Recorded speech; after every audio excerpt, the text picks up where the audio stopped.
Bom, muito obrigada a todos aqui presentes. A nossa discussão de hoje é em torno do que eu estou chamando de novas fronteiras entre identidade e direitos humanos. Eu acho que a pergunta que norteia essa discussão seria pensar que tipo de articulação teórica a gente poderia ter para descrever processos de subjetivação que, ao mesmo tempo, permitam identificar algum grau de pertencimento coletivo, mas, ao mesmo tempo, produzir singularidade individual e, por fim, agregação ética com o outro. Ou seja, que tipo de articulação pode permitir com que eu me sinta pertencente a uma comunidade política, mas, mesmo assim, desenvolva a minha singularidade como um sujeito político e me sinta comprometido com o outro. Aparentemente, essas três preocupações, pertencimento, singularidade e compromisso ético, eles não necessariamente vêm juntos. Então, a articulação e o desafio de hoje é tentar, de fato, aproximar esses três aspectos, né, de como a gente se constitui como um sujeito político, como a gente se agrega coletivamente a uma sociedade e como essa constituição de um sujeito político passa pela preocupação ética com o outro. É interessante porque, via de regra, quando a gente pensa acesso a direitos, esse vai ser um pouco o percurso filosófico que a gente vai traçar, né? A literatura corrente, quando trabalha com acesso a direitos, via de regra, ou tem um tipo de discussão teórica que vai privilegiar os universalismos. Então, a gente tem os princípios da justiça, qualquer constituição, qualquer texto jurídico ou filosófico, você pode encontrar princípios de uma teoria da justiça, né? Mas que, de fato, quando a gente fala do sujeito concreto, ele não necessariamente toca todos os sujeitos. Então, tem um nível de abstração muito grande em qualquer enunciado de acesso a direitos. Por outro lado, a gente tem o concorrente teórico dessa discussão universalista, que a gente chama neo-kantiana, né, cujo representante mais importante seria John Rawls, ou até o próprio Habermas.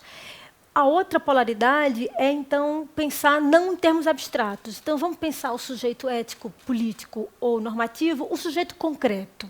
Mas como esse sujeito foi pensado concretamente? Via de regra, por uma rubrica que a gente chama de multiculturalismo, né? Representantes como Charles Taylor, Michael Walzer, são teóricos que vão, então, investir na pergunta: a que comunidade específica você pertence? Então, a gente pode falar de uma comunidade muito específica, né? Uma comunidade culturalmente pontual, uma comunidade judaica, uma diferença entre um conjunto de princípios que pode nortear uma cultura indiana, por exemplo, o Michael Walzer vai dizer, diferente de uma cultura ocidental. Então, por exemplo, né, para os indianos, a vaca é um animal sagrado, e para os franceses, ela me lembra os bons tipos de queijo. Então, como isso faz com que você afunile a pergunta. Então, cada cultura tem um tipo de princípio distinto. Esse era mais ou menos uma parte bastante significativa da literatura. Ela balizava essas duas vertentes, né? Então, vamos chamar universalismo, onde você não nomeia os sujeitos, e multiculturalismo, onde você define os sujeitos dentro de uma espécie de invólucro. Então, Betânia, mulher, nordestina, latino-americana, filósofa. Quer dizer, esse é o lugar, né, do qual eu posso falar. O convite que eu queria fazer a vocês é um pouco pensar o esgotamento desse modelo. Como é que eu posso, ao mesmo tempo, pertencer e me singularizar? Por qual é o problema do grau exacerbado de universalização? É a falta de enraizamento, é a falta de pertença. E uma pertença exagerada, onde eu só posso falar com os meus? Você perde, por outro lado, a noção de um coletivo que lhe constitui. Então, não tem de fato uma solução fácil. Mas o convite é pensar acesso a direitos e direitos humanos não a partir dessa dicotomia. E, para apresentar a minha proposta, eu vou estruturar essa conversa de hoje em 4 pontos. Dois pontos que eu estou chamando de estruturais, duas estruturas, a estrutura dos direitos humanos e a estrutura da injustiça social. E depois eu vou pensar dois tipos de subjetivação política que eu identifico. Uma subjetivação política que é do sujeito que sofre a injustiça, da vida precarizada, do invisível social. Mas também vou pensar o processo de subjetivação do sujeito que tem acesso a direitos. Os sujeitos nos quais a agenda de direitos chega. Então, compilando mais uma vez, duas estruturas, os direitos humanos e a estrutura da injustiça social, e dois processos de subjetivação. O sujeito vulnerabilizado, por um lado, mas, por outro lado, o sujeito que tem acesso a direitos. São processos diferentes de subjetivações? Eles se encontram? O que eu estou chamando de processo de subjetivação política? Então, eu queria começar com os direitos humanos. Eu estou chamando os direitos humanos de uma ficção necessária. O que é que isso significa dizer? A gente tem, de fato, a Declaração dos Direitos Universais, a Declaração Universal dos Direitos Humanos, de 1949, e, só para recordar, é ponto comum, mas o artigo 1º da Constituição, da Declaração, diz que todos os seres humanos nascem livres, iguais, em dignidade e em direitos. Então, eu posso considerar que esse é um documento que a gente chama cosmopolita, em relação ao significado que ele tem do ponto de vista do direito. Se a gente faz uma passagem para o direito doméstico, qual seria o correspondente mais importante da Declaração dos Direitos Humanos? Todos nascem livres, iguais em dignidade e em direitos. A nossa Constituição. A nossa Constituição é, no seu título 1º, dos princípios fundamentais, vai nortear a dignidade da pessoa humana.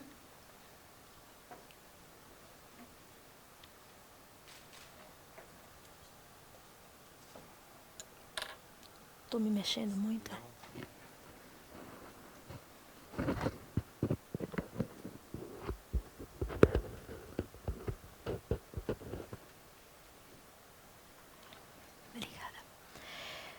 Em âmbito doméstico, a gente tem um correlato desse mesmo documento. A gente pode dizer que os direitos humanos é um documento emblemático, representativo de uma certa dignidade, o ganho civilizacional em espectro mais internacional. Em espectro doméstico, só recapitulando, porque eu acho que às vezes a gente não recorda, e isso é um aspecto fundamental para pensar acesso a direitos, a própria Constituição vai retratar os princípios muito próximos do texto da Declaração. A dignidade da pessoa humana, construir uma sociedade livre, justa e solidária, erradicar a pobreza e marginalização, reduzir desigualdades sociais, promover o bem de todos, sem preconceito de origem, raça, sexo, cor e quaisquer outras formas de discriminação. Direitos sociais, só para recordar: educação, saúde, alimentação, trabalho, moradia, transporte. E aí se vai o nosso monumento aos direitos humanos. Tanto a Declaração quanto os princípios fundamentais da Constituição, estou provocando vocês e chamando de uma ficção necessária ou de uma ficção real, porque ela é ficcional, até certo ponto. Eu não estou dizendo que é assim. Muito longe disso. Então, tem um dado ficcional nesse texto. A dignidade da pessoa humana, ela é um dado ficcional. Mas então é ficcional e ele não serve? Ele não tem importância? Vamos rasgar a Constituição porque ela não está, de fato, cumprindo o seu papel? Eu costumo dizer que, embora seja uma ficção, ela, de fato, tem o que a gente chama baixa densidade fenomenológica. Ela deveria alcançar um espectro muito maior do que ela alcança, mas ela carrega uma dupla inserção, que é o que eu queria chamar a atenção nessa primeira estrutura, que ela é ao mesmo tempo uma promessa e uma efetivação normativa. Então, ela joga o tempo todo com uma promessa e uma efetivação normativa. Isso é importante por quê? Porque mesmo quando eu tenho uma agenda de direitos completamente negadas a um sujeito concreto, ele ainda pode dizer, mas eu tenho direitos. Ou seja, ele pode reivindicar direitos, mesmo na negação total de direitos. Então, veja a importância desse documento, de ambos os documentos. Estou falando da nossa Constituição, para aterrissar os direitos humanos a nível doméstico. Mas a relação semântica e estrutural é a mesma. Né? Quando, na sua máxima negação de direitos, ainda assim o direito tem um potencial propositivo. Né? Ele tem um potencial de realização. Então, ela é real, nesse sentido. Ela é uma ficção real, porque, embora, infelizmente, na prática, e a gente vai ver isso um pouco mais de perto aqui, a defesa dos direitos humanos seja seletiva, basta ser brasileiro para entender isso, ela tem uma potência promissiva muito forte, e eu queria preservar essa potência nessa noite, para a gente seguir adiante. Né? Mesmo consciente, uma pessoa que trabalha com direitos humanos e violência como eu, mesmo consciente da ineficiência, da ineficácia, da realização, da efetivação desses enunciados, é importante pensar que a igualdade, a realização de direitos, não é uma condição natural. Ela é uma condição produzida, né? Claude Lefort vai dizer exatamente isso. A igualdade não é natural, ela precisa ser produzida. Eu ganho aí, com essa relação entre uma promessa e a possibilidade normativa de sua realização. Eu não estou excluindo a possibilidade de que exista uma agenda reivindicatória com direitos a partir do próprio direito, né? Usar o direito com o direito ou contra o direito, depende da demanda.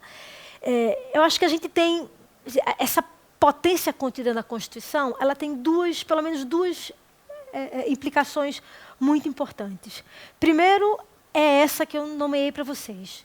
Ela inclui, mesmo na sua total negação, a condição de reivindicar direitos, em nome de um texto cidadão constituído legalmente. Então, ela promove a possibilidade da reivindicação. Mas ela tem uma segunda função semântica aí. Ela também amplia significados, ela altera sentidos. Ela força interpretações, ela mostra contradições.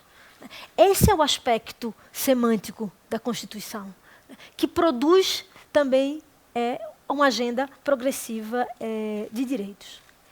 E aí, para mim, vem a segunda pergunta, vinculada a essa, para que a gente apresente a segunda estrutura dessa noite. E quem encarna, então, a promessa não cumprida da Constituição? Se ela é uma promessa não cumprida, quem encarna a promessa não cumprida da Constituição?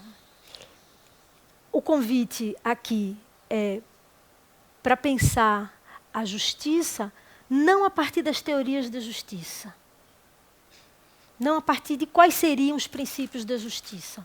Estou pressupondo que a gente já compartilha uma agenda civilizacional. A própria declaração é uma agenda civilizacional básica, né? Compartilhada por todos nós. Então, a minha pergunta não é quais seriam as teorias da justiça que melhor realizariam o direito, ou que melhor descreveriam quais são os princípios. Eu estou supondo que a gente sabe quais são os princípios, que a gente já chegou num patamar, com exceções do que a gente chama no direito dos casos difíceis, né, do working, ou seja, casos onde você tem dois direitos em conflito e todos dois da mesma instância, são os casos difíceis, mas, via de regra, a gente compartilha da mesma agenda civilizacional. Né? Essa agenda que eu acabei de descrever para vocês, citando a Constituição e a Declaração. Então, se eu não vou partir quais são os princípios, sejam eles universais ou particulares, né, que é como eu comecei a noite, a conversa de hoje, então qual é o ponto de partida? O meu ponto de partida é a injustiça social. Ou seja, quem é o sujeito concreto da injustiça? Se a gente tivesse que pensar uma teoria da justiça, não a partir dos princípios da justiça, porque eu estou supondo que não é mais necessário, mas a gente pensasse ao revés. Como produzir uma teoria da justiça que tem o sujeito concreto da justiça, ou melhor, o evento concreto da justiça, como o instrumento que eu tenho para produzir uma teoria. Antes de entrar nessa discussão e apresentar essa proposta para vocês, eu queria fazer 2 ressalvas.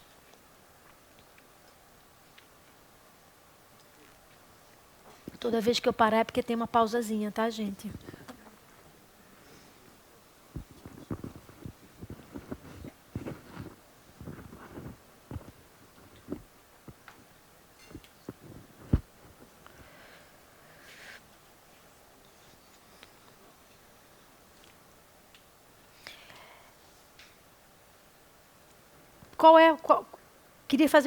Queria apresentar uma premissa antes da gente entrar para a definição do que eu estou chamando uma teoria do sujeito da injustiça. Primeiro, sem desprezar qualquer forma de sentimento privado de injustiça, é lógico que a gente sabe que em muitos momentos a gente tem sentimentos de se sentir injustiçado por algum motivo. O que eu estou priorizando para essa proposta teórica é o sujeito da injustiça social. Então, estou fazendo a ressalva que eu entendo, mas eu não estou considerando essa forma de se sentir injustiçado do ponto de vista privado. A ideia é uma violência, uma estrutura violenta de poder que nega acesso a direitos. A definição de injustiça social, para mim, está muito clara. Estrutura violenta de poder que nega acesso de direitos econômicos, racial, política, cultural e etc. Racismo estrutural, precarização do trabalho, vida cotidiana militarizada, ou seja, toda a negação de acesso a direitos que possam envolver a trilogia, classe, gênero, raça e deficiência. Certo? Essa é a premissa. Essa premissa pressupõe que eu estou consciente da importância teórica do vocabulário que a gente chama de biopolítica. Ou seja, eu estou partindo do pressuposto de que nós temos seletividade, sim, no acesso a direitos, pela própria estrutura que a sociedade está montada, e que, de fato, a gente já tem um vocabulário filosófico bastante sofisticado para descrever, enunciar a captura dos sujeitos vulneráveis. Ou seja, estou querendo dizer com isso que não falta instrumental teórico para mostrar a seletividade do acesso a direitos. Né? A gente tem autores como Michel Foucault, com a biopolítica, né? Giorgio Agamben, com o conceito de vida nua, Judith Butler, com o conceito de precarização, mais recentemente o Mbembe, com o conceito de necropolítica. Eu estou partindo do pressuposto de que nós estamos compartilhando aqui essa ideia de que existe essa invisibilidade social e mesmo dentro de um patamar democrático. Mesmo dentro de um patamar democrático, a gente tem essa... Então, uma premissa que envolve 2 momentos. Estou consciente do sofrimento individual, mas eu estou falando da precariedade, da injustiça social. E segundo, eu já estou partindo do pressuposto de que a gente tem, dentro do próprio Estado democrático de direito, né, uma estrutura biopolítica, uma estrutura que determina a seletividade do acesso a direitos. Dito isso, então, como seria pensar uma fenomenologia da injustiça social? Ou seja, como pensar a justiça a partir do evento concreto da injustiça?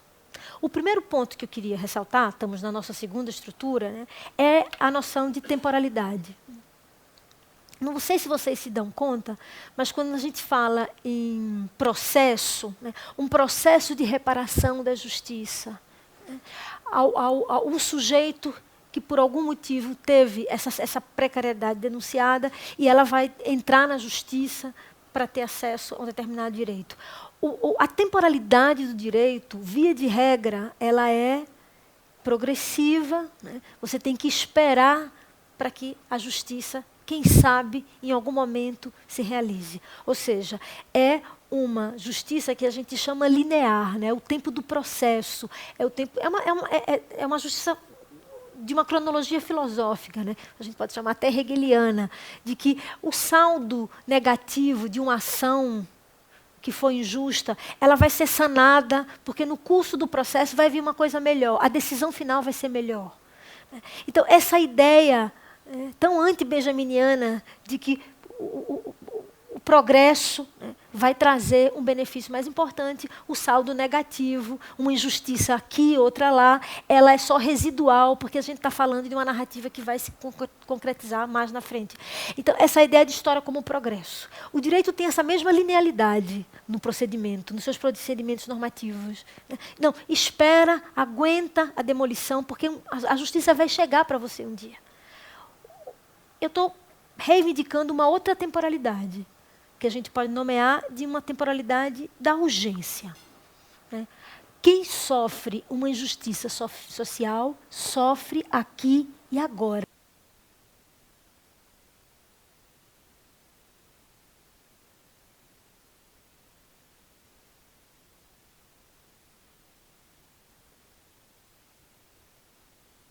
Espera que eu tivesse que conceber o tempo da urgência, né? Da urgência da reparação, da urgência da reparação de uma injustiça irrepresentável. A gente vai falar um pouquinho mais para frente, mas, de fato, se a gente se perguntar, a gente pode representar o sofrimento social do outro? Estou assistindo televisão e vendo um despejo, né? Ou vendo a catástrofe carioca das enchentes. Eu posso dimensionar o momento que o sujeito fica sem moradia, naquele instante, qual é o nível de vulnerabilidade, de sofrimento social que esse sujeito está exposto? Então, a minha primeira reivindicação é que, se a gente for pensar uma teoria da injustiça, do sujeito da injustiça, a gente precisa priorizar uma outra temporalidade, um tempo da urgência, né? Um outro aspecto que esse tempo da urgência traz é, de certa forma, o evento da justiça tem sempre essa capacidade de revelar horrores, né? De revelar a violência, né? O Walter Benjamin vai, inclusive, dizer isso. No momento em que esse sujeito precarizado aparece, ele revela um horror, né? Ele revela uma violência nele, no corpo dele, sistêmica. Aquela violência, ela vai ter o papel também de desafiar o direito, né? O direito é um tecido social móvel. É importante entender isso. O direito, ele produz horizonte normativo, ou seja, ele produz conduta, mas ele reproduz conduta, né? Ele produz um simbolismo social muito importante. Ele é uma teia que vai me dizendo se eu sou um sujeito que tem validade social para a sociedade. Ele é um termômetro da validade social para a sociedade. Então, no momento dessa emergência, surge um ator, surge um sujeito que as teorias procedimentais do direito nunca dão conta de descrever. Costumo dizer que direito não tem teoria do sujeito. Não interessa ao direito quem é o sujeito concreto. A gente só encontra ele no processo, né? Mas ele não existe. Acho que é uma das poucas teorias sociais e disciplinas da sociologia aplicada, né? Ela é uma ciência social aplicada ao direito, que não se preocupa em descrever seu sujeito. Nesse momento da precarização, da vulnerabilidade do sujeito, ele aparece. E ele aparece com um nível de sofrimento que revela a sua história, revela a memória da sua história. ele tem uma narrativa. Ele tem uma narrativa que não coincide com a narrativa do processo. Um bom autor para isso é Kafka, né? Qual é o segundo elemento? O segundo elemento dessa teoria da injustiça seria o topoi, o lugar. A pergunta fundamental: onde? Em que corpo? Em que circunstâncias? Em que vulnerabilidade? Esse corpo é um corpo concreto.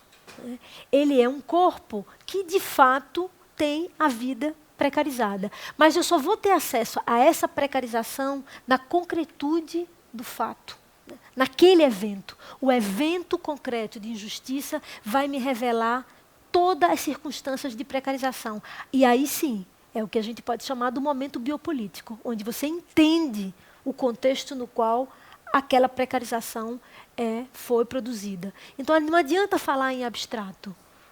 Eu preciso da situação concreta. Se eu estou falando de uma remoção, eu estou falando em termos concretos. Onde é que vive essa população? Há quanto tempo? O que é esse prédio? O que é direito à moradia? A gente tem mais prédios públicos abandonados na cidade de São Paulo do que, por exemplo, moradores de rua. Então, qual é o contexto? Por que aquelas pessoas estão em situação de vulnerabilidade de moradia? Por que o direito à moradia é um direito? O que moradia traz semanticamente quando a gente fala morar? Né? Eu tenho direito à moradia, eu tenho direito a quê? É só a casa? Já seria muito se fosse. Mas tem uma dimensão também de dignidade humana profunda ali. Então, por que aquele sujeito está precarizado? Quais são as situações históricas, materiais, que denunciam essa precariedade? Isso é que eu estou chamando do topoi. Mas essa reivindicação do espaço tem um outro elemento, que é revelar o sujeito. Quando você identifica, você revela a situação, você revela o sujeito. E aí, é interessante porque essa revelação do sujeito, o sujeito também se autoconscientiza do lugar dele naquela reivindicação por direitos. Então, o exemplo que eu estou usando, né, que podia ser muitos outros, mas o exemplo, no momento em que ele ocupa, né, um prédio do governo abandonado, coletivamente, junto com um coletivo de pessoas, ele vai criar uma narrativa política sobre ele. Ele vai criar uma história sobre ele. E é muito interessante, né? Um caso recente de uma desocupação, em que a primeira preocupação dos moradores era escrever uma carta para a comunidade, para os que moravam ao redor da ocupação do prédio. Né? Somos cidadãos de bem, queremos direito à moradia, não somos marginais. Já ouvi vários depoimentos muito significativos. Né? Eu tive que me tornar marginal para ter acesso a direitos.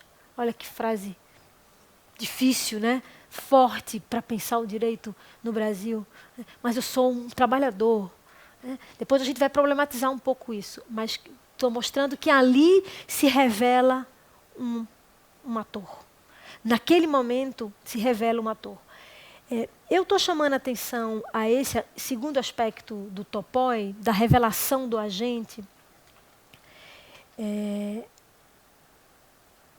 para poder, então, abrir o meu terceiro e quarto ponto. Eu falei para vocês que eu tinha estruturado essa conversa em 4 aspectos.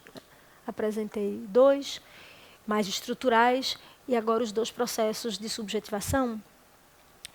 E acho que a motivação para pensar a teoria do sujeito da injustiça dessa forma e da emancipação desse sujeito é que, via de regra, quando a gente trabalha com acesso a direitos, ou melhor, com negação de acesso a direitos, você sempre coloca esse outro na posição de vítima, né? Na posição de alguém que não tem empoderamento político, de que não pode reagir. E é natural, claro, que quando você trabalha em termos biopolíticos, necropolíticos, né, da produção da vida nua, do sujeito seletivo da proteção do Estado, aquele cuja proteção não chega, a gente tem que descrever de fato, a partir da vulnerabilidade. Mas a minha pergunta é outra, né? Tendo em vista que, sim, né, nós não somos ingênuos para não pensar que existe vulnerabilidade, mas existe potência nesse sujeito? Mesmo na total adversidade, na negação de direitos, na invisibilidade social, onde é que está a potência desse sujeito? Mesmo em situação de vulnerabilidade. Então, é com essa pergunta que eu quero abrir o terceiro e a quarta pergunta.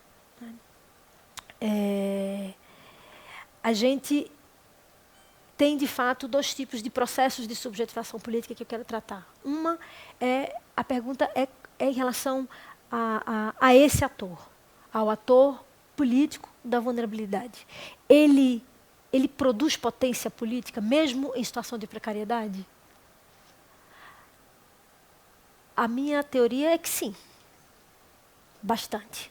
Talvez não como a gente gostaria, mas mesmo com acesso a direitos negados, né, você tem uma potência de produção de subjetividade política. Estou chamando esse momento disso. Né? O momento em que eu assumo a minha subjetivação política. Eu queria, antes de abordar esses dois blocos, fazer uma observação importante em relação ao que a gente chama de teoria do reconhecimento. O representante mais importante com essa rubrica é o filósofo Axel Honneth, porque na teoria do reconhecimento, o Honneth vai deixar claro, em 3 níveis de reconhecimento, o direito é um deles, mas eu construo a minha própria dignidade a partir do valor social. Né? Então, é o olhar do outro que me coloca na minha posição de valoração. Né? Então, eu produzo um sentimento de respeito, né? No caso do direito, o direito produz um sentimento de respeito, e no meu caso, né, de autorrespeito, porque eu me vejo contemplada pelo direito. Então, se eu tenho um acesso a direito, eu me sinto um sujeito digno de respeito. Essa dimensão para o Honneth é muito importante para produzir tecido social. Né? Os sujeitos que se sentem pertencentes a essa dimensão, né, de reconhecimento. Então, não é simplesmente uma dimensão material. Né? Quando se dá acesso a um direito, saúde, moradia, educação, você não só está dando patrimônio material, você está também produzindo um patrimônio simbólico no sujeito. Ele passa a se sentir valorizado socialmente. Né? Ele vale a pena para a sociedade. Ninguém constrói autoestima sozinho ou no espelho. Né? Você constrói o que você é a partir do que você é representa naquela sociedade. O valor social do seu trabalho, né? Qual é o valor que o seu ofício tem. Você trabalha uma jornada de 8 horas diárias. Qual é o valor do seu trabalho? O valor social do seu trabalho. Qual é o valor que você tem como um cidadão de acesso a direitos? Então, quero deixar essa tensão nessa nossa discussão entre acesso e não acesso, produção desse sentimento de reconhecimento ou, o que o Honneth vai dizer, ausência de reconhecimento como um horizonte no qual a gente vai trabalhar os dois processos de subjetivação.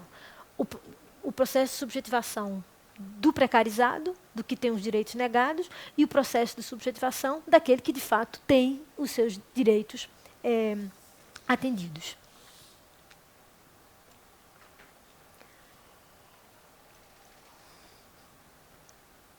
O desafio é como produzir um tecido social que aproxime esses dois processos de subjetivação. Então, o primeiro sujeito, o sujeito mesmo da injustiça social, o sujeito que tem acesso a direitos negados. Eu vou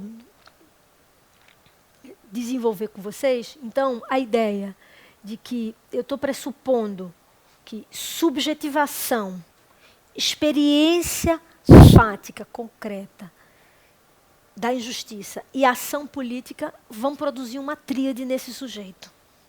O processo de subjetivação política, ele é, ao mesmo tempo, ele precisa de uma experiência fática para se materializar, para existir, melhor dizendo. Então, com o que eu estou querendo dizer com isso? Que eu não tenho primeiro o agente e depois ele vai para a ação política. Não. É na própria ação política que eu vou me constituir subjetivamente como sujeito político. Pode parecer um passo pequeno, mas do ponto de vista teórico é um passo enorme. Você não primeiro descrever o agente e depois inserir o agente na cena política. Ao contrário, né? O que a gente está tentando dizer aqui é, com o que a gente pode chamar de uma teoria performática, para utilizar o vocabulário da Butler, ou a teoria da ação política da Hannah Arendt, que vai na mesma esteira, os sujeitos existem politicamente quando eles agem numa causa em conjunto. Então, a performance política, o lugar que eu estou, né, quais são os lugares que eu me engajo politicamente? Né, quais são os lugares nos quais eu participo? Quais são as minhas coletividades? Onde é que eu estou agindo em concerto com os outros? Essa ação em concerto, ela também produz individualidade. Porque a gente se singulariza, mesmo coletivamente, a gente se singulariza.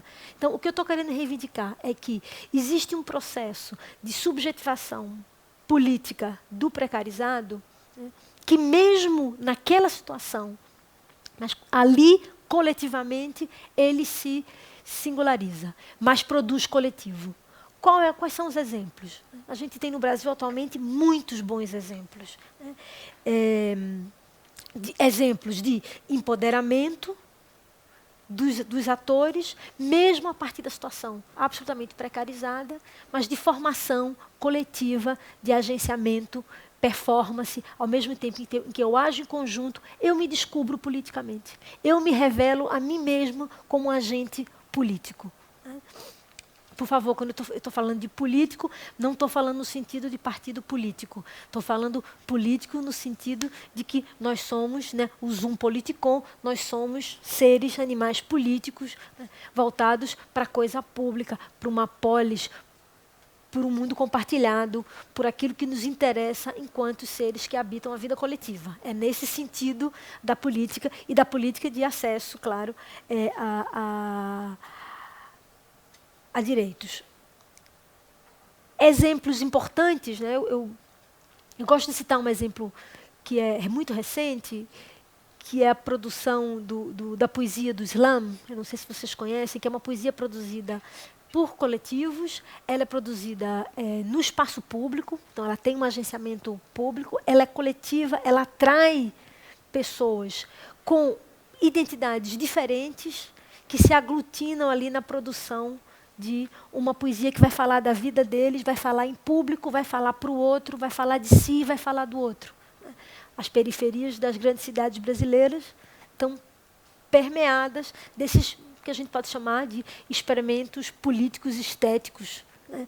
Eu acho que a estética é uma veia muito importante na revelação desse ator político precarizado. Né?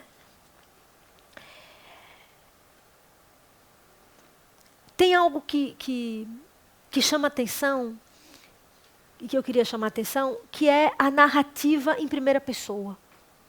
Porque, via de regra, quando a gente pensa em acesso a direitos e pensa no texto constitucional, a gente não está pensando em sujeitos, então não faz muita diferença o testemunho. Né? No direito, a gente costuma dizer que o testemunho perdeu uma potência enorme. Né? A ideia de que você vai lá falar sobre o que aconteceu com você. Né? O testemunho em primeira pessoa, o testemunho dos familiares, né? Querer falar publicamente da sua dor, né? Precisar da justificativa do espaço coletivo, de valorização do seu próprio testemunho. Então, existe também essa dimensão fundamental de um espaço coletivo, de um espaço que eu estou chamando performático, mas de ação política, onde o sujeito dá seu testemunho. Ele não dá só para si, ele dá para o outro, mas dando para o outro, ele vai constituindo uma potência política. Os coletivos mostram muito bem isso. Né? Eu me lembro de uma das frases de um coletivo que eu escutei, que a garota dizia: meu corpo é político. É uma frase, ela não precisa entender nada de filosofia para que eu possa descrever. Né? Ela nem precisa de que aquela dimensão é política. Né? Aquele corpo agindo em concerto com outros sujeitos Claro, na mesma confluência de precariedades, você se encontra também com aquele que vive a precariedade igual à sua. Então, é natural, né? O Honneth vai dizer, é natural que eu reconheça no outro o mesmo tipo de sofrimento social que eu tenho. E que a gente construa um vocabulário comum. Né? Isso é quase inevitável. Então, subjetivação e ação política, de certa forma, ele produz um processo de subjetivação. Aí vem uma questão importante, a gente pode discutir melhor no intervalo das perguntas, que é como fica a pertença nos coletivos. Porque, então, eu vou falar desse lugar, como eu me comprometo com uma agenda que não é só minha, mas é coletiva. Acho que o ponto fundamental que eu não queria perder é a relação entre pertença e experiência. É lógico que a gente vem de um lugar de fala. Eu não posso pretender agora que eu não falo desse lugar. Né? Eu falo desse lugar. Mas essa minha pertença, essa minha identidade, ela vai ser permeada por experiências. A que coletivos eu vou me relacionar? Então, estou querendo dizer que a própria identidade ela é alterada com a ação política. Né? Eu posso, inclusive, negar um pertencimento. Estou dizendo isso porque é importante a gente conceder, inclusive, ao sujeito o que a gente chama do direito de pular fora de uma identidade. Às vezes a identidade é tão sufocante que ele precisa não se definir a partir daquilo. O que é importante deixar é essa simetria ontológica. Não tem processo de subjetivação política se o sujeito não está inserido numa experiência. Se ele não tem experiência, se ele não tem registro de memória que marque o corpo dele, que descreva a narrativa.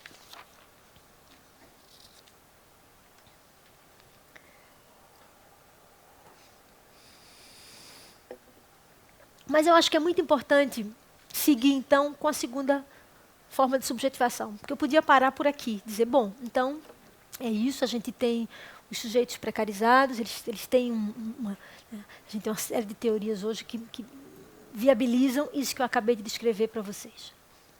Mas eu acho que ainda fica incompleto. Porque eu acho que é uma pergunta fundamental. E os sujeitos que têm acesso a direitos? Como eles se relacionam com esse outro sujeito? É um desafio a produção de um tecido social que una, que aproxime, pelo menos, essas duas dimensões. Como eles se agregam? Então, aqui a dimensão que eu queria explorar são duas. Primeira, como cada um de nós responde à emergência do sofrimento singular, concreto e insuportável do outro. Não de um outro abstrato, de um outro concreto, diante de você. Todos nós já tivemos muitos momentos, inclusive nas nossas profissões, no nosso cotidiano, em todas as instâncias sociais, de se deparar com esses sujeitos concretos.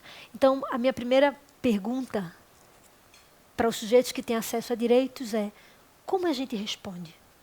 Como a gente responde individualmente? É a primeira pergunta. Por que eu estou chamando isso de subjetivação, Betânia? Porque não é só ética e compromisso com o outro. Por que você está fazendo questão de chamar isso de processo de subjetivação? Porque eu estou querendo reivindicar um processo de constituição do sujeito político que tem acesso a direitos que passe necessariamente pelo sujeito político que não tem acesso a direitos. Como? Essa primeira dimensão, ela se filia, essa sim, uma dimensão de um tecido social mais robusto, à concepção de que, na própria precarização de direitos que a gente tem socialmente, todos nós somos corpos que estamos envolvidos com esse processo. Inevitavelmente, né? Inevitavelmente, de uma forma ou de outra, a violência produzida por essa precariedade vai respingar em cada um de nós. A Judith Butler, recentemente, depois de ter descrito a precarização, ela define o conceito de precariedade, mostra que a precariedade, quer dizer, todos nós somos vulneráveis, somos precários, mas a seletividade social vai produzir corpos mais vulneráveis e corpos menos vulneráveis, né? E o apelo da última obra dela é o que ela vai chamar da teoria do luto. É um apelo a que eu, sabendo que tenho uma experiência de finitude, né, a perda de um ente querido, né, a iminência de perda de alguém muito próximo, possa me remeter a um sentimento afetivo em relação ao outro. É interessante essa ideia, mas eu ainda estou trabalhando num registro muito particular, né? Ou seja, eu teria que ter uma experiência individual para me remeter à experiência do outro. E a minha pergunta é, não tem nada que me conecte afetivamente com esse outro? Que não seja necessariamente porque eu vivi uma experiência e a minha experiência vai me levar ao outro? A gente já sabe que sofrimento, principalmente social, ele é irrepresentável, né? Você não pode compartilhar a dor do outro, no sentido que eu não posso vivê-la, né?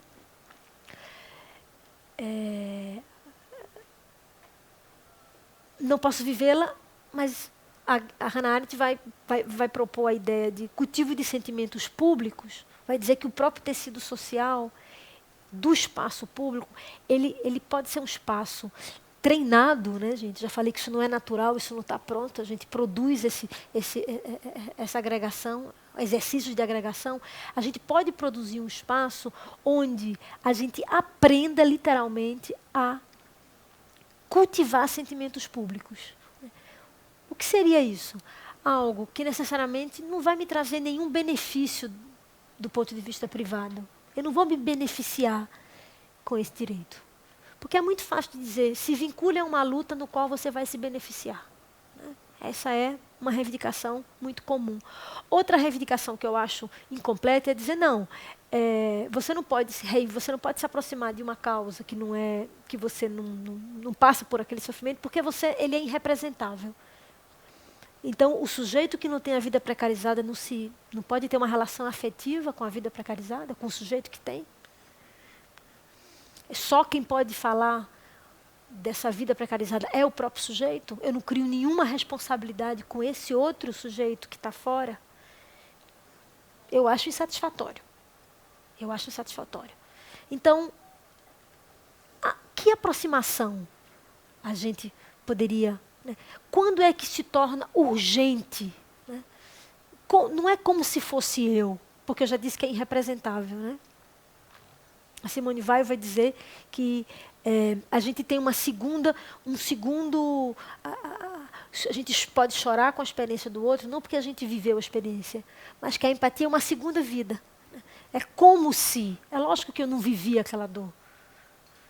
Mas eu não posso considerar hipocrisia o fato, né, ou não civilizacional, o fato de que a minha agenda afetiva pública perpassa o cuidado com o outro, para a construção de um tecido social comum. A Arendt vai descrever uma capacidade, né, essa capacidade de agenciamento político, em primeiro plano, né, de agir em concerto. Ela vai usar uma categoria muito interessante, que é a diferença de quem a gente é e o que a gente é. O que a gente é são as nossas preferências privadas, as nossas preferências religiosas, estéticas. O que a gente é como a gente performa em público. O que a gente faz. Ela vai usar duas estruturas, fazer e falar. Praxis e lexis. A que causa você se associa? Qual é a visão sua no espaço público? O que você defende publicamente? Qual é a imagem que você apresenta para o outro? Né? Ela vai reivindicar o direito, primeiro, de aparecer. Aparecer não é só aparecer, né?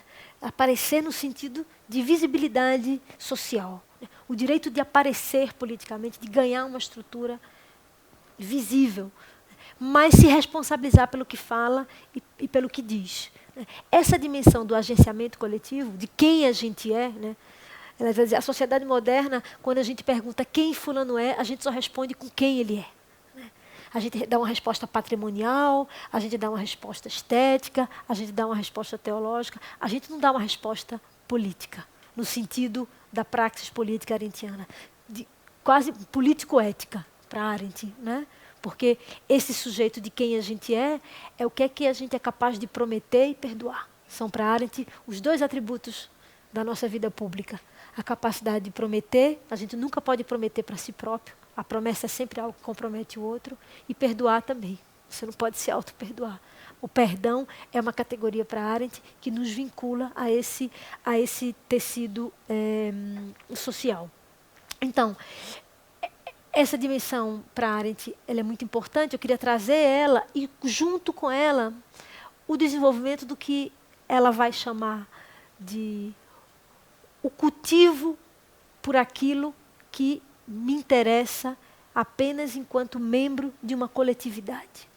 Claro, quando você tem uma coletividade que mais ou menos tem uma estabilidade de qualidade de vida, talvez não seja importante pensar esse outro que você tem que se relacionar e que tem uma vida precarizada. Se eu tivesse que fazer a pergunta arendtiana numa sociedade muito desigual, a pergunta, então, teria que ser como eu me comprometo com a dor do outro. Um compromisso, a princípio, individual, mas também um compromisso coletivo. Como é que eu me... Já que o sujeito político para Arendt, ele é performático. A gente não pensa que é alguma coisa. A gente demonstra que é alguma coisa. Em atos e em palavras. Eu queria, então, terminar com uma espécie de ato performático. Né? Falei tanto em performance, em política, então vou terminar com um ato performático poético. Né? Queria ler a última estrofe do Morte e Vida Severina, um texto conhecido de muitos de vocês, mas eu acho que fala um pouco da precarização da vida, mas da necessidade da defesa dessa vida, do compromisso com essa vida, e performaticamente, né, a poesia como um espaço que agrega essas três dimensões, né? Pertencimento, singularidade e compromisso ético. A última fala, para quem não se lembra, é uma fala entre o retirante e Carpina. E ele diz assim: Severino retirante, deixe agora que lhe diga, eu não sei bem a resposta da pergunta que fazia, se não vale mais saltar fora da ponte da vida. Nem conheço essa resposta, se quer mesmo que lhe diga. É difícil defender, só com palavras, a vida. Ainda mais quando ela é esta que vê Severina. Mas se responder não pude a pergunta que fazia, ela, a vida, a respondeu com a sua presença viva. E não há melhor resposta que o espetáculo da vida. Vê-la desfiar seu fio, que também se chama vida. Ver a fábrica que ela mesma teimosamente se fabrica. Vê-la brotar como há pouco em nova vida explodida. Mesmo quando é assim pequena a explosão, como ocorrida. Mesmo quando é uma explosão como a de há pouco, franzina. Mesmo quando é a explosão de uma vida severina. Obrigada.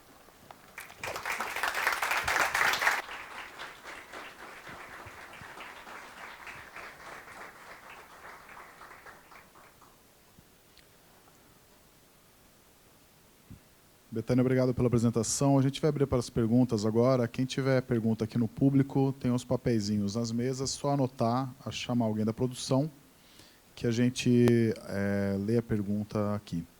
Só avisando, a gente está transmitindo também ao vivo no Facebook, YouTube, pelo nosso app, nosso site. Dá alguns avisos aqui para quem não nos segue ainda nas redes sociais, seguir. E no YouTube, se inscrever e acionar o sininho para saber quando tem sempre um próximo vídeo nosso aqui no nosso canal.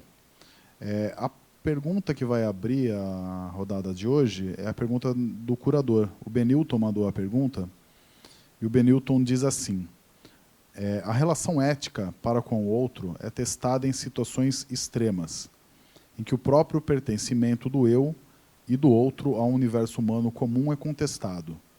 Como responder a posições tão presentes no cenário atual do país, que defendem direitos humanos só para humanos direitos, ou que apregoam que bandido bom é bandido morto?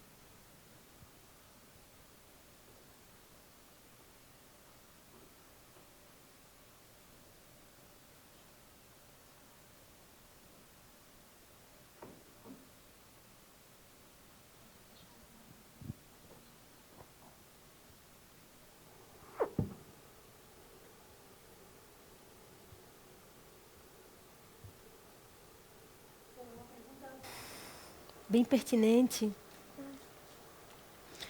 Eu acho que a gente podia pensar em abordar, acho que 4 pontos que, de certa forma, diria assim, que cobre um espectro importante da pergunta. Primeiro é do que a gente chama manutenção das regras do jogo. Eu acho que a gente tem um devido processo legal, a gente tem um Estado de direito, a gente tem um poder punitivo. Acho importante entender um poder punitivo bastante robusto. Para quem não sabe, nós oscilamos entre a terceira e a quarta maior população carcerária do planeta. Então a gente não pode dizer que o Brasil não tem poder punitivo. E a gente tem as regras do jogo. Se a gente não mantém as regras do jogo, a gente vai dilacerar esse tecido social e vai abrir o precedente da excepcionalidade e do tamanho da força. Então, nesse caso, eu posso. Nesse caso, desse sujeito, nessas circunstâncias. Então, eu vou começar a negociar a vida que pode ser protegida pelo direito e a vida que pode não ser protegida pelo direito. Isso é um custo muito alto. Estou provocando vocês para dizer que é um custo alto não só para quem tem a vida precarizada, é um custo alto para todos nós, que em algum momento podíamos ter a vida precarizada. Então, abrir mão da agenda dos direitos humanos, em primeiro momento, tentar negociá-la e flexibilizá-la, não seguir as regras do jogo. Uma coisa é dizer que as regras do jogo não funcionam bem. E a gente precisa aprimorá-las. Outra coisa é você renunciar às regras do jogo, né? É o que a gente chama de fazer justiça com as próprias mãos. Isso pode ser perigosíssimo. Acho que esse é um ponto muito importante. O segundo ponto é essa manutenção do tecido social. Você vai esgarrar mais ainda. A ideia da abertura da excepcionalização para o direito de matar, né? Para o direito de eliminar o outro, é muito grave. É muito grave. E não fosse só por isso, acho que a gente ainda tem mais 2 pontos. Um segundo ponto que tem a ver com o que eu trabalhei hoje também, que é o reconhecimento da estrutura social. Eu costumo dizer que seria um absurdo pensar que nós temos a terceira e quarta maior população carcerária do planeta porque nós temos uma ontologia malívola, né? Transitora, intransigente, de que isso não é um produto da própria tessitura social. Então, pensar, né, acesso a direitos sem pensar negação de direitos é muito difícil. Na própria gramática do reconhecimento. Eu pego um texto constitucional, direito à educação. Eu mostro para uma criança no Complexo do Alemão e mostro uma criança para uma escola pública no Rio de Janeiro, da mesma idade, eles vão ter um entendimento da Constituição completamente diferente. aquela Constituição de que ele tem direito, ele não tem direito nem à vida, nem à integridade do corpo. Ele não tem a experiência de alguém que tem direito à integridade da vida. Como ele pode valorizar a vida do outro? Então, se a gente não constrói uma sociedade que valoriza todas as vidas, você não pode esperar compromisso de uma vida que já sabe que está fadada completamente à precariedade. Então, a gente precisa entender o tecido no qual isso está sendo produzido. E, em última instância, a gente tem, de fato, o que o Mbembe chama de uma estrutura de necropolítica. A gente tem uma estrutura política que é uma fábrica de mortes. Porque, por mais... não tem justificativa para que você tenha um carro alvejado por 80 tiros. E aí, meu argumento vai para os dois lados. Foi um equívoco. Mas e se não fosse um equívoco? Eu tenho o direito de apedrejar, de disparar 80 tiros numa perseguição policial? Qual é a ideia do poder de polícia? Qual é a ideia do Estado de Direito? Por que a gente consolidou esse formato? A gente vai abrir mão do formato? Então não tem mais Estado de Direito? Quem mora na comunidade sabe que não tem mais Estado de Direito. Mas a gente vai romper a ficção definitivamente? Ou a gente vai manter a ficção como uma potência que a gente precisa realizar? E, para isso, não posso usar a justificativa de que, se fosse um carro, de fato, de um infrator, eu poderia disparar os 80 tiros. E, não sendo, muito mais ainda. A gente teve, só os dados de 2017, está nos jornais, 80% das mortes em 2017 por arma de fogo foram nas comunidades, nos sujeitos negros de periferia. Então, a gente tem no Brasil racismo estrutural. E racismo estrutural não é opinião pessoal, não é dizer, não sou racista. Não é isso, não é definição pessoal. Isso é uma outra distinção. O racismo estrutural são as estruturas que mantêm a negação de acesso a direitos a populações muito específicas. É por isso que a gente está falando de seletividade. Então, não depende da minha boa vontade pessoal. É uma estrutura. Agora, como você lida com essa estrutura, como você reconhece os mecanismos da estrutura, é outra coisa.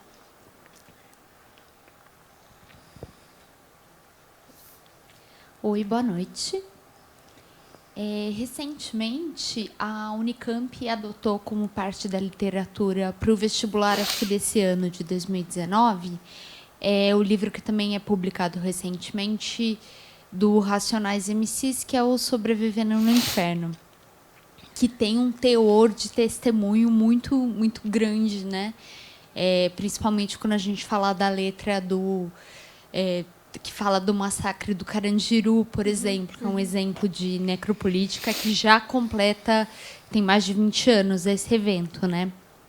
E eu queria que você comentasse um pouco sobre como, né, a Unicamp, uma universidade, adotar esse livro como parte da bibliografia da prova, o que isso pode representar como reconhecimento de subjetividade.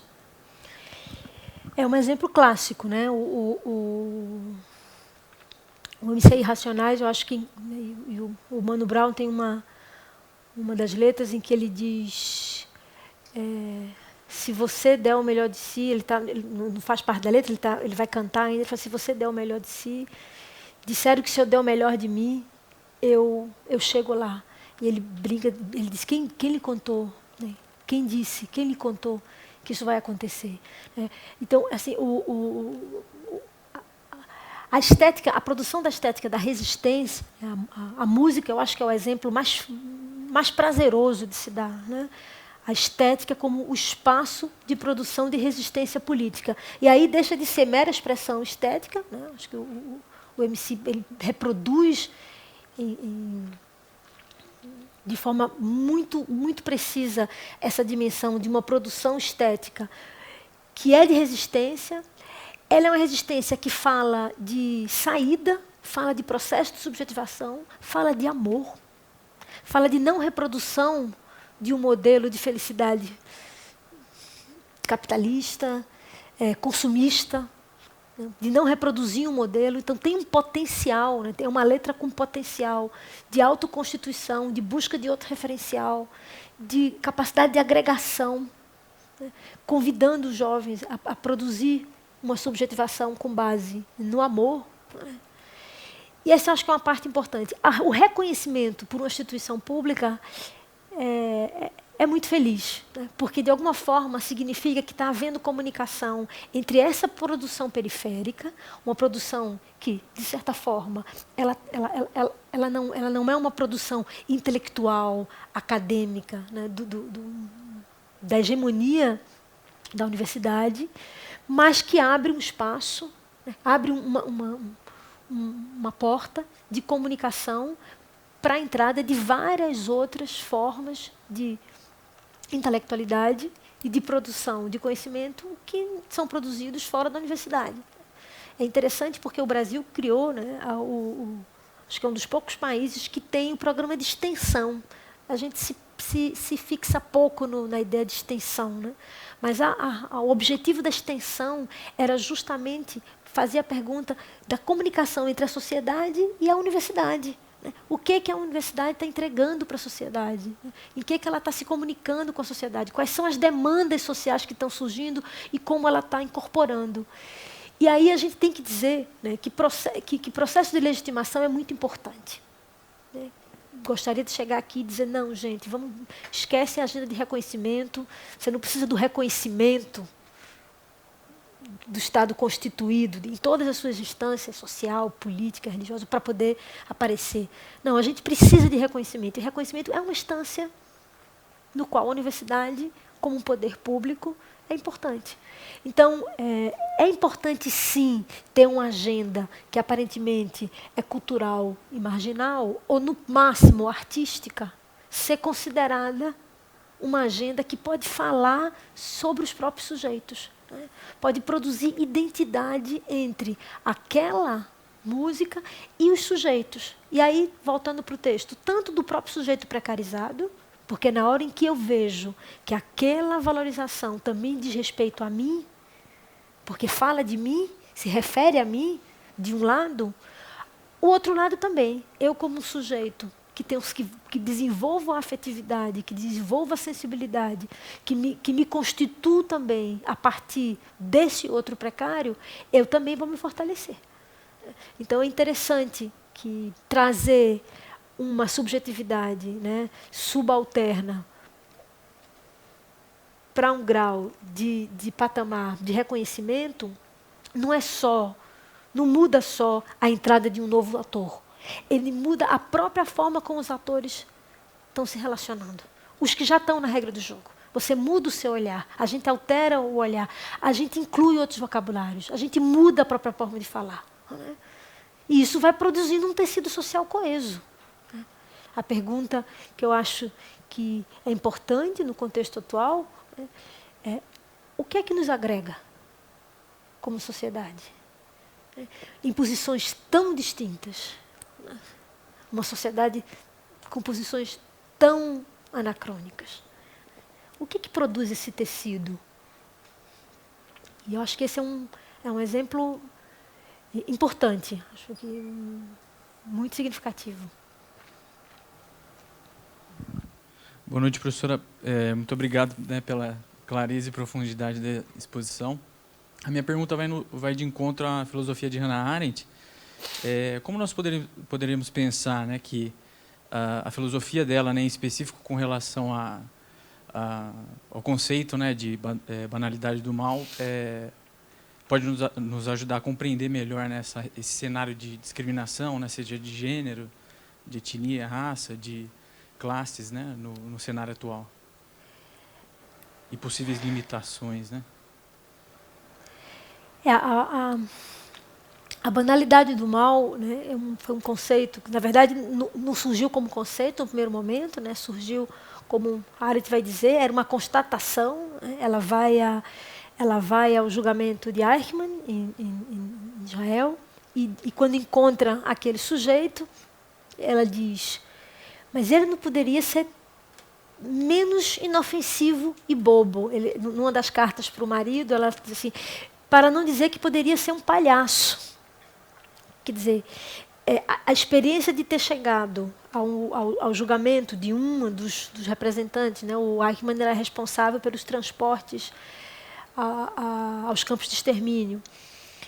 E ela tinha perdido o tribunal de Nuremberg, e ela disse, não, o tribunal de Eichmann eu não vou perder. Né? Então ela se oferece, já era uma filósofa importante nos Estados Unidos, e se oferece para ir a Israel, e chega e encontra Eichmann, que ela vai dizer nem ao menos amedrontador, né?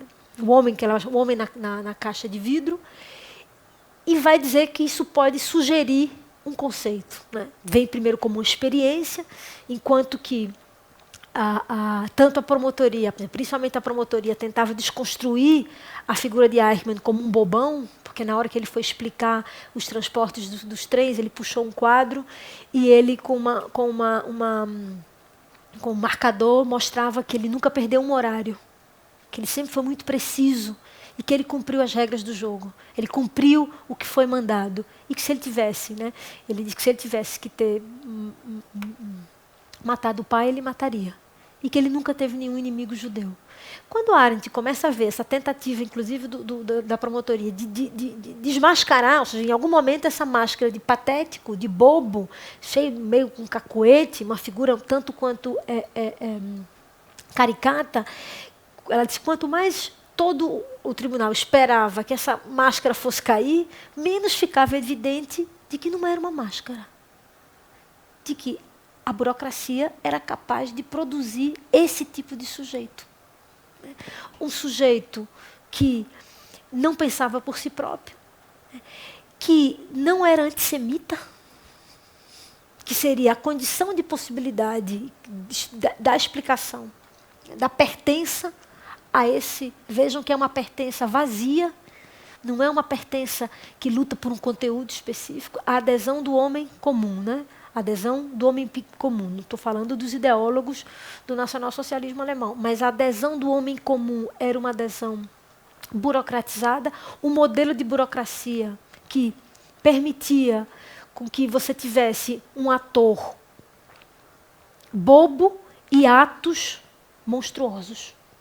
A partir daí, a gente passa a ter na filosofia o registro de que a burocracia, a repetição impensada, em série, pode produzir, mesmo sem nenhuma intencionalidade, pode produzir atos, sem ser uma figura patologicamente perversa, pode produzir atos absolutamente abomináveis. Então, a ideia da banalidade e do mal, a Arendt vai dizer, a partir das catástrofes do século XX, nós estamos condenados a conviver com nós próprios. Qual é a dimensão social que torna possível, como a Arendt vai dizer, que todos os sujeitos tivessem a mesma ideia, reproduzissem um só pensamento. Onde isso acontece, não existe mais pluralidade.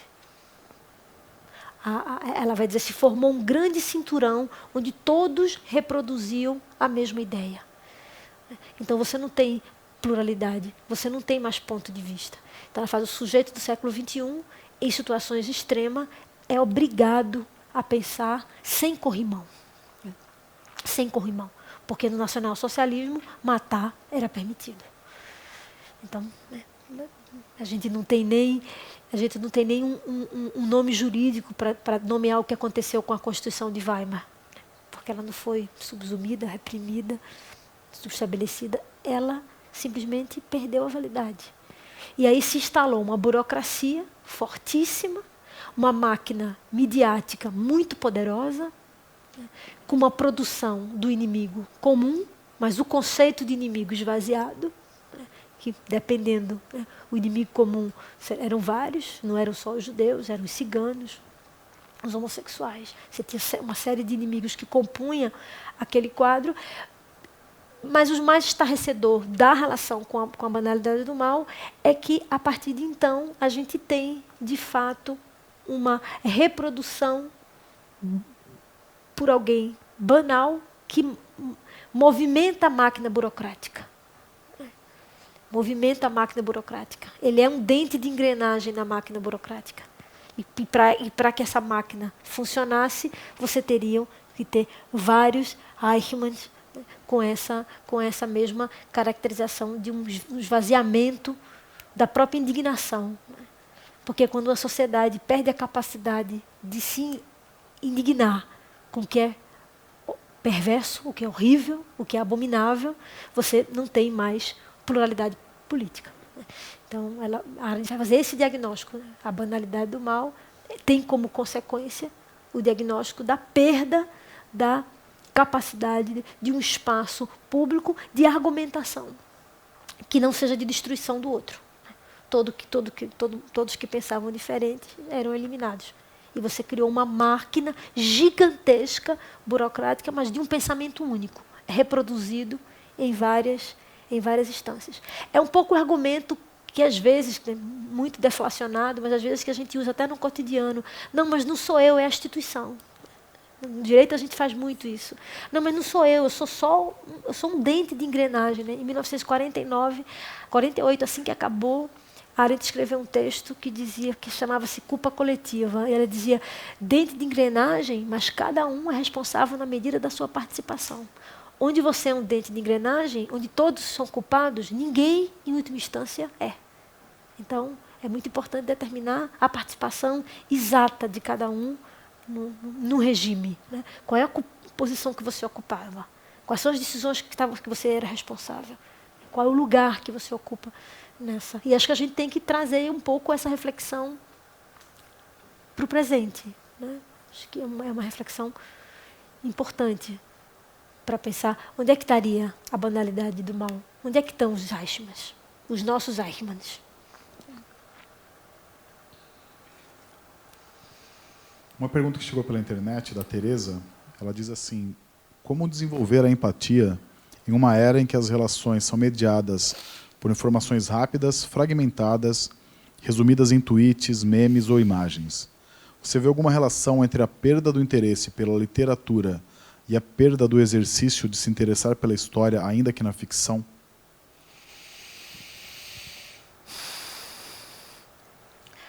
Acho que o maior desafio, né, um dos maiores desafios da produção de rede, né, porque a gente só pode ter empatia quando a gente tem experiência compartilhada, né, quando você se aproxima, é pensar as redes no século XXI.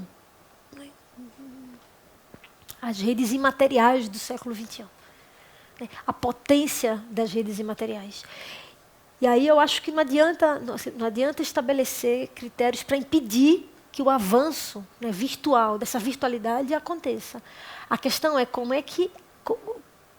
a gente faz a captura no bom sentido, né? Como fazer uso, porque posso dar vários exemplos positivos da produção em rede. Você consegue mobilizar um número significativo de pessoas com um espaço muito curto de tempo. Isso é prodigioso para a produção de uma ação coletiva. Mas isso não substitui, né, vou dar um bom exemplo, isso não substitui a mobilização de um ano da morte da Marielle. Acho que é um bom exemplo para mostrar um evento que é comum, é público, é partilhado por subjetividades muito diferentes, desde as mais afetadas, né, mulheres negras atuantes iguais a Marielle, com o mesmo perfil, a pessoas muito menos afetadas. Por que esse é um exemplo empoderador positivo? Porque é um exemplo em que eu posso usar redes sociais, eu posso fazer um bom uso, mas eu tenho uma experiência também, eu não posso, na era tecnológica, eu não posso chegar aqui e dizer que não tem experiência no virtual, né? Que não tem experiência com a imagem. É lógico que tem experiência com a imagem. Várias experiências com a imagem. Tipos de afetação diferentes com as imagens, né? Porque que eu vejo uma imagem e me afeta e vejo outra não me afeta, do ponto de vista das artes visuais e da visualização de uma imagem. Mas vai desde essa experiência, que também pode me afetar, às experiências de fato coletivas. Porque essa ideia de que a gente não agrega mais, de que a gente não tem empatia, que é um pouco consequência da própria forma como o processo de individualização em todos os campos, né? Mas no campo da teoria, no campo da política, né? A própria ideia da declaração dos direitos do homem, né? Do sujeito. Então são os meus direitos, cada um com os seus direitos, cada um com a sua individualidade. Dá essa ideia de que então a gente está numa sociedade completamente fragmentada. E isso tem um dado de verdade importante. Mas também é importante perceber quais são os mecanismos onde isso é revertido. A gente construiu um patrimônio importante no evento tanto da morte da Marielle como da comemoração de um ano. E aí você pode produzir o que o Badiou vai dizer, né? Um exemplo importante de aquele momento nos marcou individualmente, nos marcou coletivamente e individualmente de uma forma própria para cada um, a partir das suas experiências, a partir de como aquilo lhe subjetivizou, de como você participou, com quem você foi. Então, o evento tem que terminar. Eu acho que é importante dizer que esses momentos de empoderamento coletivo, a Arendt vai dizer, eles não podem permanecer muito tempo, porque o tecido social precisa de estabilidade, né? Você não pode viver em total... Mas um ato comum que marca uma solidariedade. Isso é indispensável para qualquer sociedade. E eu acho que a gente não pode imitar os americanos no que eles têm de pior, que é uma sociedade profundamente fragmentada. Pode ser até que a gente já seja, mas a gente não pode reproduzir esse discurso. E pode ser que a gente não seja. Então, essa ideia de que cada um só pode se engajar à sua própria agenda de direitos, ela é muito fraca do ponto de vista de produzir adesão social, de produzir um tecido coeso. E a coesão que a gente tem, do ponto de vista da burocratização, não se quer, que é todo mundo pensando a mesma coisa e reproduzindo a mesma ideia. Então, mas acho que é inevitável. É inevitável, é um desafio inevitável em todos os sentidos.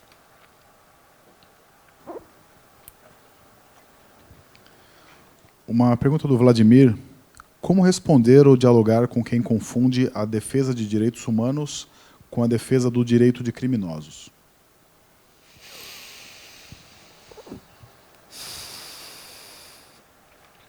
Eu não sei o que Vladimir está chamando de defesa de direitos de criminosos, né? Acho que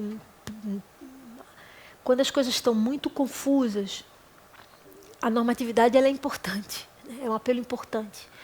Comecei hoje discutindo com vocês a importância comecei com a nossa Constituição. Propositalmente, comecei com uma agenda que define os procedimentos para todos os humanos. Inclusive, um procedimento de poder punitivo. Nós temos um poder punitivo estabelecido, criterioso, com Código Penal, com Código de Processo Penal. Então, se a gente cruza o patamar de diferenciar, né, o que seria... É uma forma de dizer, então, que tem direitos humanos que podem ser aplicados para alguns sujeitos e que para outros não podem. E a ideia é que a gente universalizou a agenda. Universalizou a agenda tendo que, inclusive, reconhecer que o poder punitivo faz parte dessa agenda. Isso é diferente de não reconhecer que o encarceramento em massa do Brasil é um problema social. Essa é uma dimensão absolutamente importante. Mas nós temos poder punitivo.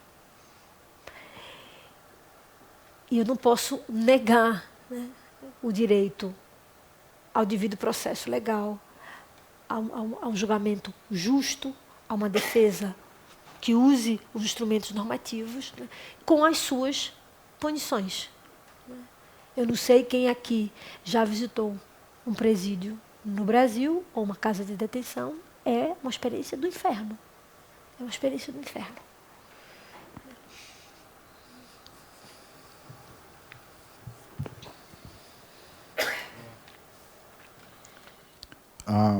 A Mariana Evangelista pergunta como podemos pensar o conceito de perdão em Hannah Arendt para temas como feminicídio e violência contra a mulher. Trabalhar com direitos humanos é isso, né? As perguntas são sempre espinhosas, mas necessárias. Necessárias. O perdão para Hannah Arendt é uma categoria política. Eu lembro que em uma discussão sobre perdão no contexto universitário, a gente tinha contato com os familiares de mortos e desaparecidos no Brasil. E uma das pessoas que era uma pessoa que tinha sido filha de um morto desaparecido, né, era uma discussão sobre Hannah Arendt, justamente sobre esse tema, e essa pessoa levantou a mão e disse: mas eu não quero perdoar, eu não tenho que perdoar. E é interessante, porque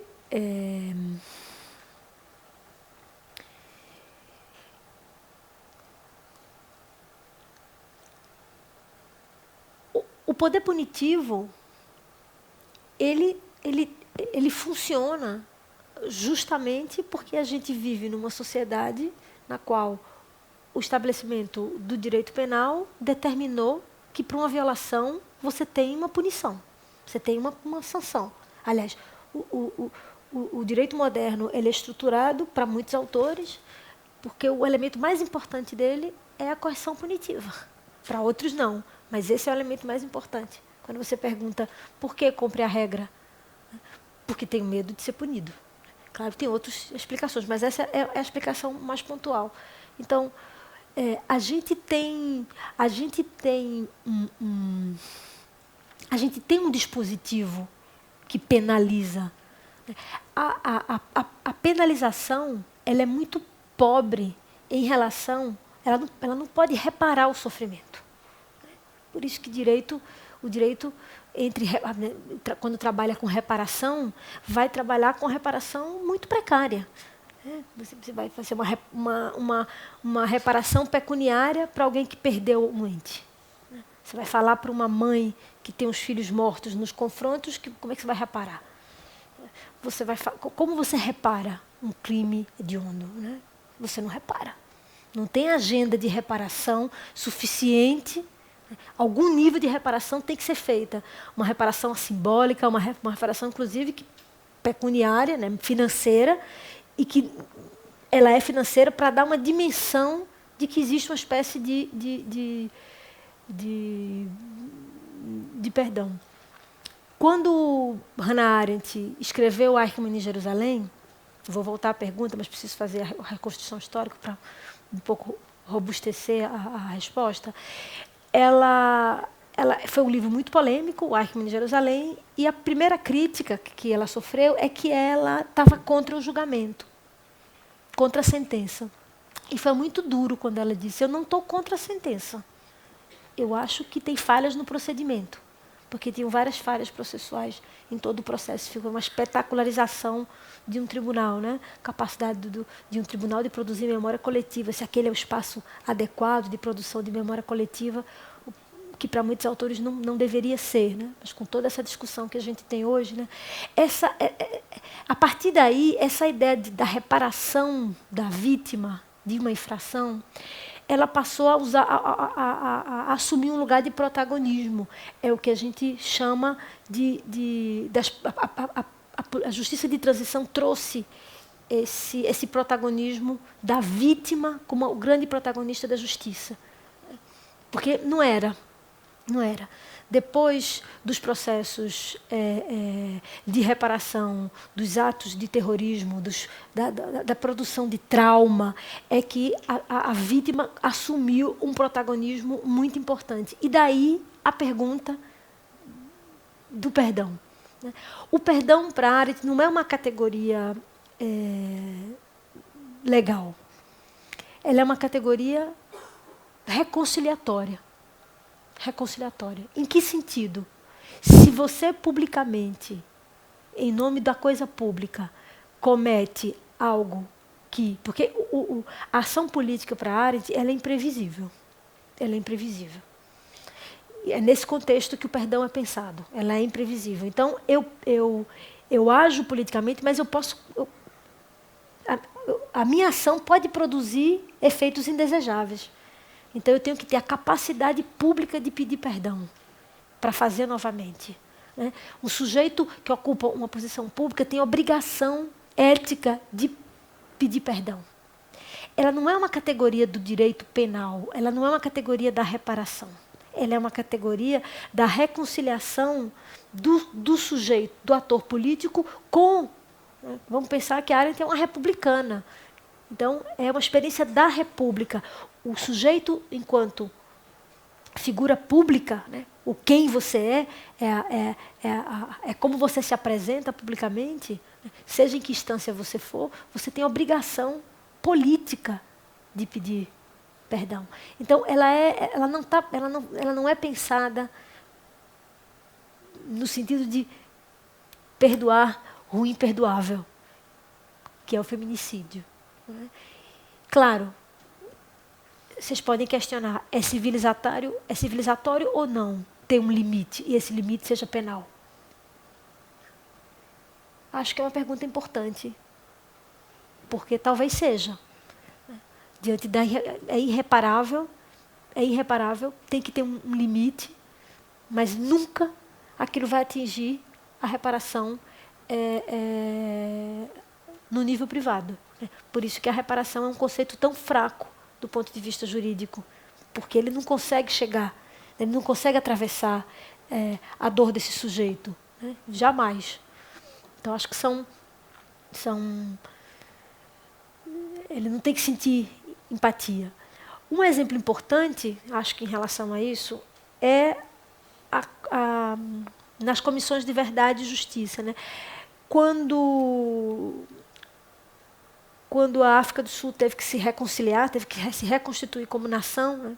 O Jacques Derrida foi a algumas comissões da verdade na África do Sul. E quando ele chegou, ele discutiu, então, quais seriam os critérios da comissão, porque era um país que estava em frangalhos, né? Um apartheid violentíssimo, e a condição da reconstrução do tecido social era o perdão público, que se baseava basicamente na ideia de que você tinha um tribunal coletivo onde a vítima estava defronte do perpetrador, ou o parente da vítima defronte da figura do perpetrador. E o perpetrador tinha que pedir o perdão público. Foi a única maneira, imagine, você está diante do algoz, do seu algoz, ou do algoz, né, o assassino do seu filho. A sociedade pactuou, né, refez o pacto social com a figura de um perdão público. Era a única forma possível de voltar a conviver. Tem relatos escabrosos, né? O Didier Fassin vai relatar uma dessas comissões e disse: ele me pedia perdão enquanto mastigava um chiclete. É claro que é um problema falar em perdão nesses termos, né? E a gente pode problematizar até que ponto essa seria a melhor forma de reconciliar um apartheid. Mas foi a única forma possível naquele momento, a forma que eles encontraram de produzir uma integração. E Derrida faz a pergunta capciosa, a mesma pergunta, que é: se perdoa o imperdoável? Se é imperdoável, como se perdoa? Como perdoar o imperdoável? Então ele volta do tribunal com esse paradoxo, né? Então, se você chega em algo que é abominável, como você perdoa?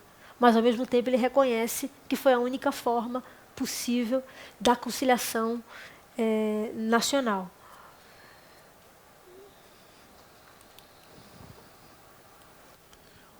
A pergunta que veio da internet, da Vera, e, na verdade, é um pedido dela, ela pede para você falar da importância do acesso à cultura para a construção de uma sociedade mais tolerante, menos ressentida e menos mediada pelo ódio. Fundamental. fundamental, né? O patrimônio é vocativo de qualquer sociedade. Eu acho que a gente tem exemplos muito significativos, né? Você pode passar uma vida de estudos de filosofia sem precisar se referir aos índios não fazerem nem parte do seu imaginário, às comunidades quilombolas. Você pode passar uma vida estudando autores e nunca ler Frantz Fanon, né? Você pode estudar em patamares de uma filosofia mais clássica e não ter acesso a toda a contra-teoria que é produzida naquele momento. Então, acho que é absolutamente fundamental conhecer.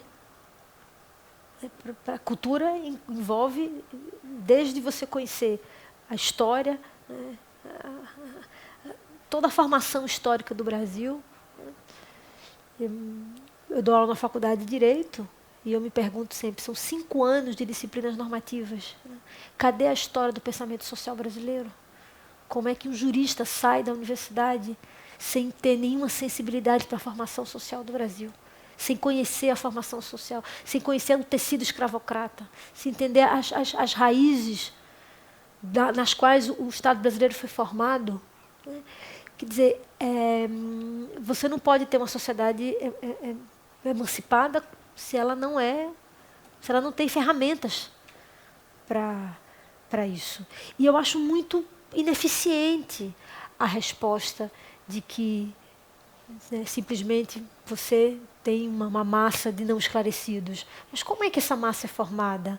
Onde é que estão os processos de educação, onde essa massa, onde cada um desses sujeitos vão criando uma sensibilidade para o social? Do que diz respeito ao outro, diz respeito a mim. Do que diz respeito ao vulnerável, diz respeito a mim. Como é que eu posso criar adesão social se a história não se cruza? Imagina a história do Brasil não ser estudada na formação dos juristas que vão tomar as decisões, né? Lembre-se de Foucault, direito e medicina, as 2 disciplinas, liberdade e vida. 2 classes, médicos e advogados, que têm pouquíssima formação do tecido social. E aí não é só uma questão de erudição. A Hannah Arendt faz uma distinção muito interessante entre erudição e compreensão.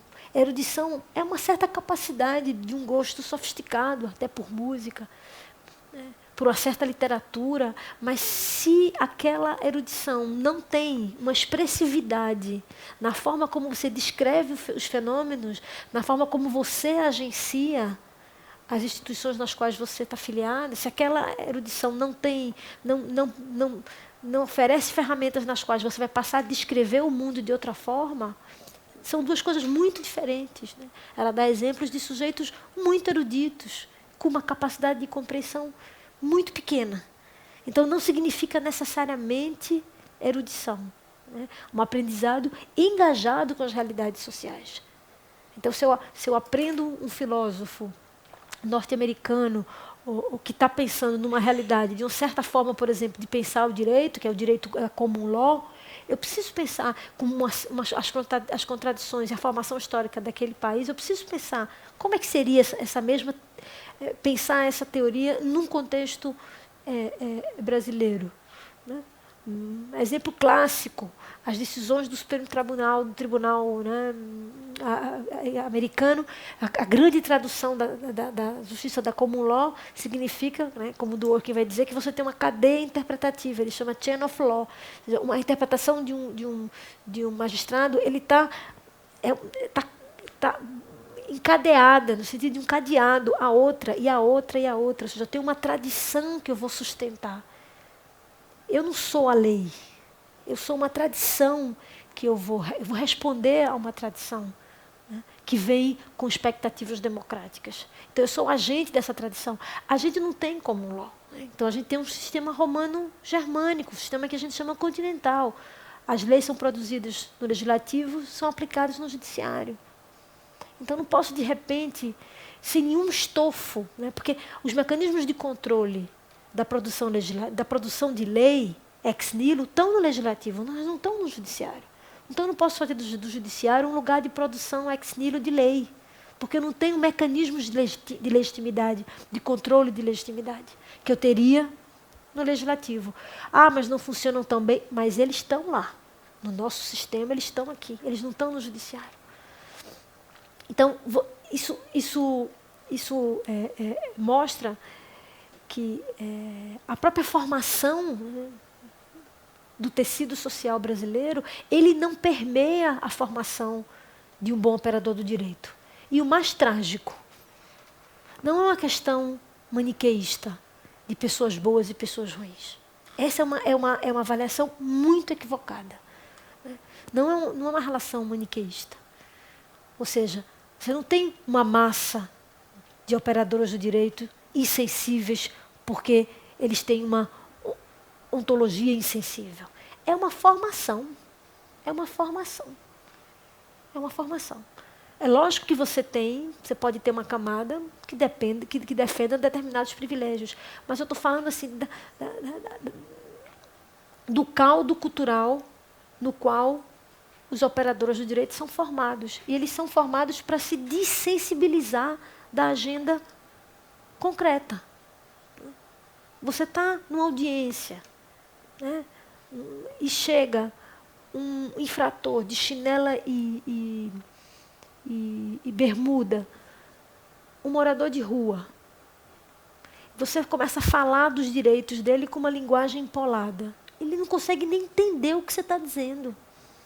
Existe um abismo social entre quem está aqui e quem está lá. Se a gente não tiver, se isso não for um problema nosso, de quem será? Então, reconstruir esse tecido é absolutamente fundamental. E a cultura, né, ela vamos dizer assim, ela é a memória histórica, né? É o nosso grande livro onde está documentado, a gente pode usar a metáfora do livro, o resultado do que nós somos. Acho que é muito significativo. E é muito significativo ver isso. Estou falando do meu lugar de fala, que é o direito, um lugar de fala muito eloquente, né, que decide muitas das agendas nos quais estamos submetidos hoje. E é interessante ver essa separação. Então, você pode dizer, não, mas eu estudei muito, eu fiz um concurso muito difícil, eu decorei todas as leis, né, porque para passar no concurso de direito, quem é da área sabe, você tem que praticamente decorar todos os códigos. Eu decorei os códigos, mas eu fui incapaz de decodificar a relação desse direito com o tecido social. E se a cultura e a educação não for capaz de fazer isso, é difícil encontrar um outro lugar. Uma pergunta que veio pela internet, do J. Alves. Gostaria de perguntar por que ética e lei são conflitantes entre si. São conflitantes entre si.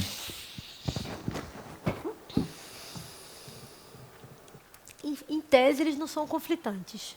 Porque, em tese, se você... Toda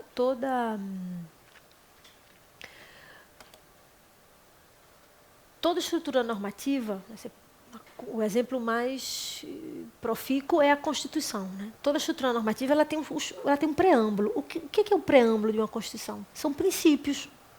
São princípios, inclusive, ético-morais. Né? Então, dignidade da pessoa humana, direito à liberdade. O que disso é princípio e o que disso é lei? Né? É uma regra ou é um princípio? Tem uma farta discussão na literatura sobre isso. O ponto que eu acho que é crucial é que, na história da filosofia do direito, a moral ela é o que a gente chama de uma propedêutica. É assim, se puder ser ético, melhor ainda. Eu comecei a discussão narrando os artigos da Constituição justamente para mostrar que é regra, que não é só uma orientação, ela é uma regra. Mas, via de regra, o papel da moral no direito é só essa. É só encaminhar quais são os princípios. Esses são os princípios constitucionais. Mas o que a gente faz com eles na prática? Né? Qual é o grau de materialidade que eles têm? Então fica essa impressão de que a lei está do lado e a ética está do outro. Pior ainda, gente, fica a impressão de que a lei está do lado e a justiça está de outro. Né? A terminação grega de ius, ela romana, ela representava a mesma coisa. Para a lei, para palavras dos justos, para testemunho, para a relação com a justiça. Na modernidade, a gente tem uma separação clara entre regra, lei e justiça. Justiça começa a fazer parte do campo da moral, e aí vira um enunciado propedêutico, né, da ordem do dever ser, e o direito vai agenciar as condutas. Então, uma separação, o direito não tem que dar conta mais da justiça. Vou dizer uma frase clara no direito. Eu poder responder, a decisão foi legalmente correta, embora profundamente injusta. Ou seja, a decisão foi legal, mas foi injusta. Esse vocabulário nosso permite esse tipo de dicotomia.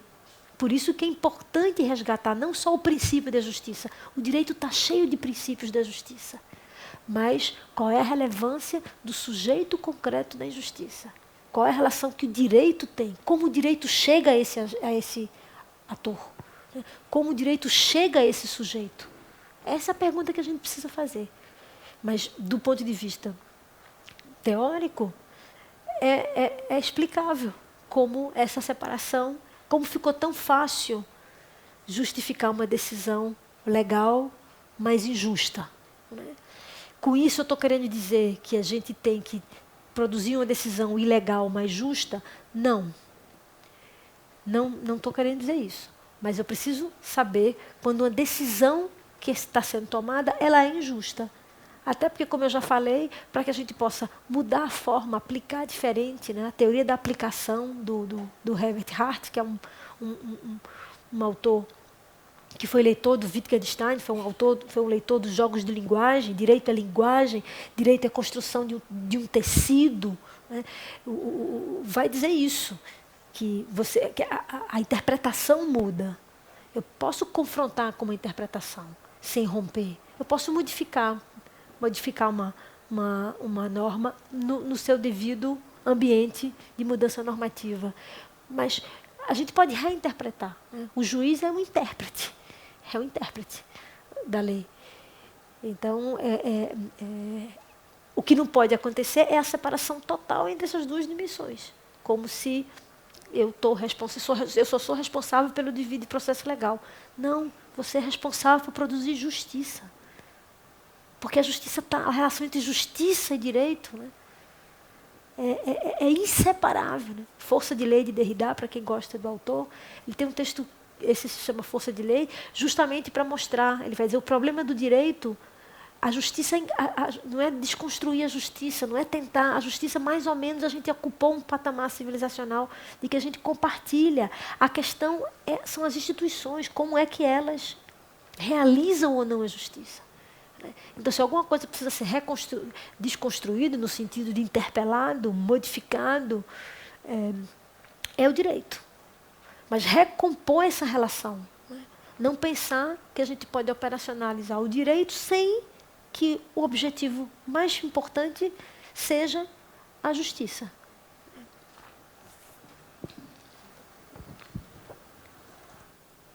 Betânia, infelizmente chegamos ao final da nossa apresentação de hoje. Não temos mais tempo